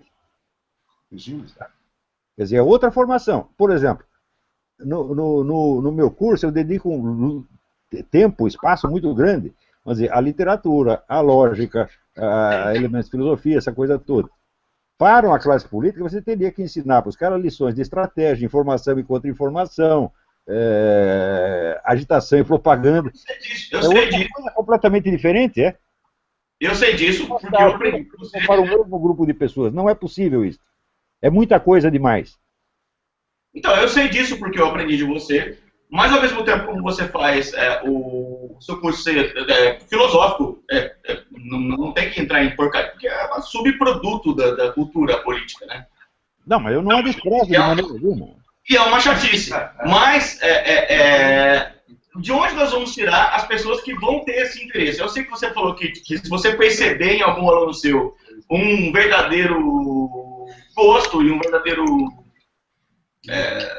o aluno vai nessa direção, você até instruiria nessa direção. Mas uma vez que isso não aconteça, o que acontece na medida prática para quem está no Brasil agora e tem que votar? Ou tem que, por exemplo, lidar com a coisa dos partidos, sabe? Ou tem que resistir E vocês têm que se organizar politicamente. No que é que eu posso ajudar nisso aí? Eu posso ajudar em muita coisa. Posso ensinar muita coisa que eu aprendi na convivência com o pessoal comunista, essa coisa toda. E estudando também. Né? Mas é um assunto completamente diferente daquilo que eu estou ensinando no seminário de filosofia. Claro. E para ensinar as duas coisas, esses dois blocos de tecnologias para um mesmo grupo, não dá tempo. Então, se quer um pessoal especializado nesta coisa da política, junte os caras e põe em contato comigo, eu faço um outro curso para eles. Eu posso fazer, não é uma crítica, mas assim, você afasta todo mundo da política. Não. Você coloca... Não, você é da política... Os meus alunos do seminário, eu não quero que eles se dispersem com isto, porque eu preciso deles para restaurar a cultura brasileira. Sim, mas eu não sou seu aluno e levo a sua mensagem também a sério nesse sentido. Eu levo a sério quando você diz que seria um desperdício de talento, na verdade, alguém que tem outras maneiras de atuar, levar isso para a política. Não, aí a mensagem está chegando pelo canal errado. Eu estou dizendo isso especificamente para aqueles que querem ser escritores, filósofos, professores, etc. Os outros não. E eu gostaria de encontrar vocações políticas, mas sinceramente eu nunca as encontrei. Então eu vou fazer uma pergunta para você. Você quer ser presidente do Brasil? Não, eu não. Eu não tenho vocação política. Você já pulou fora. Porque a política é a disputa de poder. E quem entra na política tem que querer o máximo do poder, não o mínimo. Não, eu pulei fora, mas estou dizendo que tem outras pessoas que talvez tivessem essa vocação. Traga eles aqui. Está sob a sua instrução, todo mundo que está sob a sua instrução é instruído a não agir dessa maneira. O que eu acho ótimo, eu concordo com você, eu acho melhor as suas instruções e uma formação filosófica, lógica, do que uma atuação política, que é uma coisa... Você tem que quase colocar um saco nas costas para aguentar essa merda, sabe? Mas também não é só isso, Alex, né? Faltam líderes, faltam Falta exatamente. E cadê a vocação desses líderes? Tem carisma de lutar, de conquistar o povo, da forma que o governo atual conquistou com Bolsa Isso, Bolsa Filho, Bolsa Cultura agora. Tudo isso, esse líder, esse cara com espírito de presidente, é isso. Não há ninguém hoje que você possa falar. Hoje eu vou... Rapaz, não tem. Ninguém aqui surge. rapaz. Surge a Marina, vão lá e boicotam ela. Mas Não tem mais ninguém. Eu pergunto para ele, o que você quer ser na sua vida? Mas eu estava perguntando lá, especificamente de você deixar as pessoas avessas à atuação política. Se isso pode ser problemático ou não, entendeu? Não é uma crítica, mas eu acho que não é errado. Eu não estou dizendo isso para todo mundo. Eu não posso tirar todo mundo da política. Eu estou falando exclusivamente para aqueles que são meus alunos e que querem seguir uma carreira na esfera intelectual. Estes eu peço, não se dispersem. Agora, os outros, eu procuro pessoas com vocação política, mas não as encontro. Por exemplo, aqui na Virgínia, eu conheço um rapaz, filho de uma amiga minha, eu pergunto para ele, o que você quer ser, qual é o seu objetivo na vida? Ele diz, eu quero ser governador da Virgínia. Ele tem 15 anos, ele já sabe o que ele quer ser. Arruma um cara assim para mim, que diz, eu quero ser governador de São Paulo, eu quero ser presidente do Brasil. Arruma esses caras. Pode querer ser jogador de futebol e pagodeiro. Mas você teve milhares e milhares de alunos e nunca encontrou nenhum. Não me apareceu um com vocação política. Esse é o problema. Se eu vejo que o cara tem vocação política, eu digo, então desista desse negócio de ser filósofo e vamos treinar para outra coisa. Mas simplesmente não apareceu. O Olavo, o Bacalhau tá aqui e ele pergunta uma coisa impertinente. Ele quer ser governador? O que define a vocação política? Porque pode ter gente assistindo a gente agora que tem a vocação política e é perdido e não sabe muito bem o que tem. O que define a vocação política? O desejo de ter na sua mão os meios de decisão e ação. É o desejo de poder. Alguém tem que ter desejo de poder. Tem, velho. Eu sou burrão, mas eu penso. Aí, espera que tem um candidato a presidente do Brasil aqui. Boa noite, Quer ser presidente do Brasil? Eu quero, velho. Eu sou burrão, não sei, sou um perdidão que ele fala, mas eu teria vontade. Já tem até a barba do Lincoln. Fazer de tudo que você vai ser um sucesso. Oi? Vou passar um tempo aqui que eu te ajudo. Eu vou te ensinar meia dúzia de truque e você vai ser um sucesso. Então tá combinado. Eu e o Danilo vamos fazer uma visita. Agora, rapaziada, é o seguinte. Oi? Você não acha que a pessoa que geralmente ela é amante da liberdade, ela é libertária, ela é antitotalitarista, ela é anti-esquerdista, essa pessoa ela tem menos vocação política que quem é do outro lado? Porque, veja bem, eu acredito na liberdade individual, acredito na criatividade, acredito na livre iniciativa, e eu não quero estar numa função que fica cuja profissão é controlar as outras pessoas, é ter poder sobre uma massa. Então você acha que o esquerdista ele tende mais para ser governante do que o direitista? Todo esquerdista quer ser governante. Eu não conheço um esquerdista que quer ser operário no socialismo. Todos querem ser primeiro-ministro, chefe da KGB. Todos eles. Então você tem razão. O pessoal da esquerda tem muito mais vocação política porque todos eles querem o poder. Inclusive quando não são pessoas dotadas para isso. Agora, é impossível que do outro lado não tenha ninguém que seja dotado. Entendeu? Talvez, Olavo, talvez o outro lado, o grande político do outro lado, não seja o que quer dominar os outros, mas o que quer combater quem quer dominar os outros. Mas sem poder, como é que você vai combater? Sozinho não vai a lugar nenhum. Não é uma coisa feia. Tá? O desejo de poder é o desejo de você ter os meios de ação para você fazer o que quer. O problema é que esse pessoal quer o poder assim, só para mandar, e para roubar, e para explorar os outros e para oprimir, e para proteger a patota. Esse é o problema.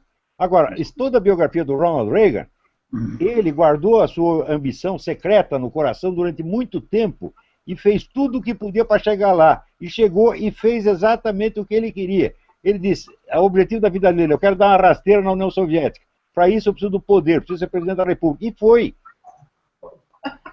Não é feio você querer o poder. Você pode querer o poder para fazer o bem, mas mesmo assim você precisa ter o poder de qualquer maneira. O Bacalhau falou que... Acabou o que você falou, depois que ele falou. Que não é o poder, é o que você vai fazer dele que define quem você é. Claro. Claro. Bom, meus amigos, eu tenho que dizer o seguinte para vocês. Olha, tá um maior ibope, tem um monte de gente muito satisfeita com a nossa presença aqui e muita gente que não está muito satisfeita não. Olha só um Twitter que eu recebi. Olavo, Danilo e Lobão, reunidos na mesma sala, uma ótima oportunidade para entrar atirando ou tacar uma granada. Fica aqui a sugestão. Quer dizer, é muito poder, né? Como é que a gente responde isso aí? Isso aí o meu falecido cunhado, uma vez o sujeito telefonou lá dizendo que ia matá-lo, né? Ele respondeu o seguinte: matar nada, o que você quer é chupar uma piroca. Ele quer entrar aqui para chupar nossas rolas. Lobão, antes de ir embora, eu queria dar um depoimento que é uma história da minha vida lá de Santo André que pouca pessoa conhece, cara. Como é que é? Antes da gente encerrar, eu queria dar um depoimento do que eu vivi. Maravilha, mas então, por favor, a gente tem essa liberdade aqui, estamos na internet, se você tem esse depoimento, por favor, mete bronca. Eu não sei se a gente ia terminar agora ou não, terminando ou não, eu gostaria de falar que é o seguinte, o que acontece? Muito playboyzinho da USP acha que sabe o que é melhor para quem é pobre. Eu venho de um cortiço em Santo André, tá? Foi minha livre iniciativa que me trouxe até aqui e eu consegui alguma coisa, consegui alguma boa sobrevivência com ela, tá? Então eu venho de um cortiço de Santo André, onde eu vejo meu pai, o vizinho dele, o amigo dele, que é de um subúrbio em Santo André, assistindo o horário político e xingando o Lula, xingando todo mundo que é governo, ou seja, é mentira, os pobres não amam o PT. Tá? É uma minoria de jornalistas, é uma minoria de playboyzinho da USP que quer fazer as pessoas acreditarem que os pobres não amam o PT, que o PT é a esperança dos pobres. É mentira, eu cresci num cortiço em Santo André, em um quintal com 5 casas em Santo André, onde todas odiavam essa desgraça chamada PT. O melhor amigo do meu pai da rua era um mecânico, trabalhava na ZF e odiava as pessoas do sindicato, porque eles só apareciam lá para tirar dinheiro dele e tudo mais. Então, essa é a primeira lenda que tem que ser derrubada. Pobre não é representado pelo PT, não é representado pelo socialismo. Eu sei porque eu vim de lá. Eu tenho um testemunho que é muito rápido e muito verdadeiro, que é o seguinte. Até para fazer o bem social, eles tentam afogar a tal livre iniciativa. Tá? A mulher do pastor da igreja, eu era católico, assim como lá, eu me converti não tem muito tempo ao protestante batista, e a mulher do pastor lá da igreja, um dia apareceu um caso lá, que tinha uma menina que foi estuprada, e foi encontrada na linha do trem, cheio de pedras na vagina. Esse foi o caso, tá? A livre iniciativa levou as pessoas a receber essa menina na casa da mulher do pastor. Dali surgiu, então, pela livre iniciativa, um orfanato que cuidaria de mais pessoas que fossem encontradas nessas condições ou em condições similares. Então, formou-se um lar de adolescentes, para assistir adolescentes. O lar foi muito próspero, a livre iniciativa, que a minha mãe era a coordenadora do lar, a mulher do pastor era a formadora do lar. Então, essa livre iniciativa levou o lar a crescer muito. Os empresários da região investiram muito nesse lar. E o lar ficou muito grande e ele acabou virando referência, até em revista internacional. Tá?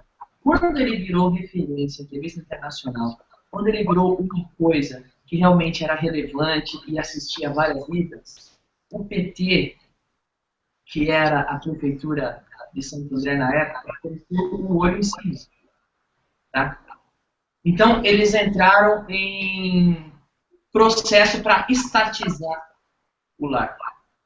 Tá? Um lar que seria de livre iniciativa e estava funcionando, estava atendendo perfeitamente pessoas que foram abandonadas na rua, que foram estupradas, que estavam adolescentes em condições de vida.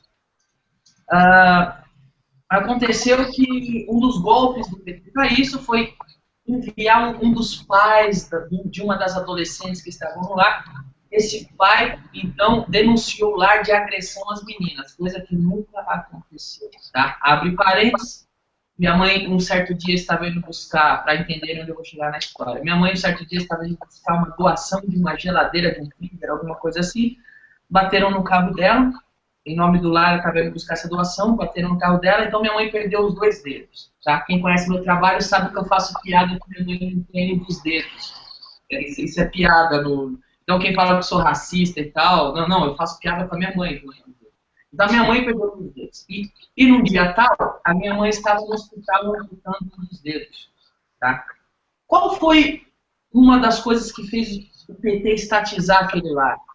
O PT disse que no dia X, do mês X, a minha mãe segurou uma das meninas do orfanato com a mão direita e agrediu ela com a mão esquerda.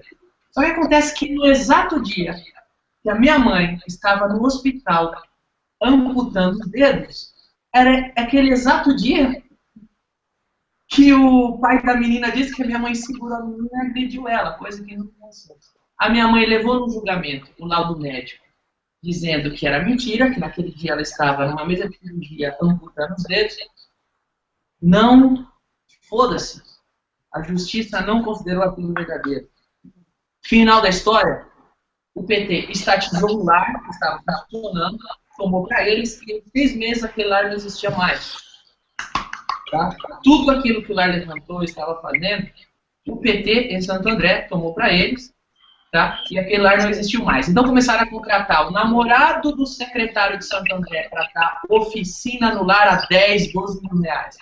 Em 6 meses faliram o lar, as meninas estavam no lar, voltaram para a rua, e é isso que o Estado faz quando estatiza a iniciativa. Se você quer saber, Danilo, isso aí é regra geral. Isso aconteceu com milhares de instituições neste país. Eu mesmo fui testemunha de pelo menos uma delas. Isso é regra geral. Tomar as instituições de caridade e transformá-las em instrumentos de poder do PT. É isso que eles fazem. Esse pessoal não quer saber de pobre coisa nenhuma, eles têm desprezo, têm nojo de pobre, tá entendendo? Pobre para eles é só instrumento. Isso eu sei como é. Isso eu vi desde pequeno. O que você está falando da iniciativa particular, o meu pai, que morava numa cidade pequena no interior, os pobres da cidade o adoravam. Por quê? Eles diziam, é o único cara que nos trata de igual para igual. E meu pai era o maior reacionário, era eleitor da UDN, tá entendendo? Sempre foi assim. São os reacionários que socorrem os pobres. No mundo inteiro é assim, pô. Exatamente. Então, eu fiz questão de contar isso, para que as pessoas saibam que não é bem assim. Nós representamos os pobres. Eu vivi isso na pele. Eu vivi um cortiço em Santo André. E eu sei que as pessoas lá não querem isso. As pessoas lá não querem o Estado interferir na vida delas. Tá? Embora uma minoria dona do establishment, do status quo, queira fazer parecer o contrário. Tá? E geralmente, quando aparece coisa na internet me chamando que eu odeio nordestino, que é o primeiro, é o golpe mais baixo dessa raça, é fazer isso, geralmente é porque vocês podem pesquisar quem está fazendo isso, estudantes de ciências sociais da universidade. Por que fizeram isso? Porque um dia antes, na televisão, eu fiz piada anticomunista. Então, é uma coisa que eu tenho vivido, que eu vivi, e que eu deixo aqui para quem está assistindo pensar a respeito. Perfeito, Danilo. Muito bom você falar isso, foi muito importante. Bom, nós temos muita coisa para conversar. Fica aqui o convite, tanto o Olavo, nós já estamos aqui nossa resenha dominical. Danilo, você fica convidado quando você quiser continuar participando. Nós temos muito assunto ainda para falar, né? Tem muita coisa aqui. É só chamar. Sou fã de você, sou fã do Olavo, vocês sabem disso. É só chamar que todo mundo aqui gosta de vocês e a gente está unido. Vamos ver até quando. Olha, né, eu acho que a nossa missão aqui, o Olavo já disse, é simplesmente a gente agregar mais pessoas, estimular mais pessoas a estarem manifestando o que estão sentindo. E quanto mais pessoas importantes, mais consistente vai ser o que nós estamos falando, e todos nós estamos nos ajudando uns aos outros, né? Então fica aqui esse convite para que vocês, na próxima edição desse Hangout, estejam todos nós aqui com mais um outro convidado, e sempre nós vamos tentar aumentar essa roda aí. Certo? Perfeito. Então, olha, fica uma boa noite, um grande abraço para todos vocês, Olavo, Danilo, Alex, Bacalhau, todos vocês. Foi sensacional, foi épico, e, se Deus quiser, na próxima semana, vamos ver se na próxima semana nós temos condição de continuar nosso Hangout. Tá muito bom. Obrigado a todos. Fique com Deus. Tchau, tchau. Um abração, gente. Bye. Vamos continuar aqui com a nossa comemoração. Agora comemora, hein? Até logo, gente. Tchau! Nossa, Danilo, você sacaneou os alunos de ciências sociais, né?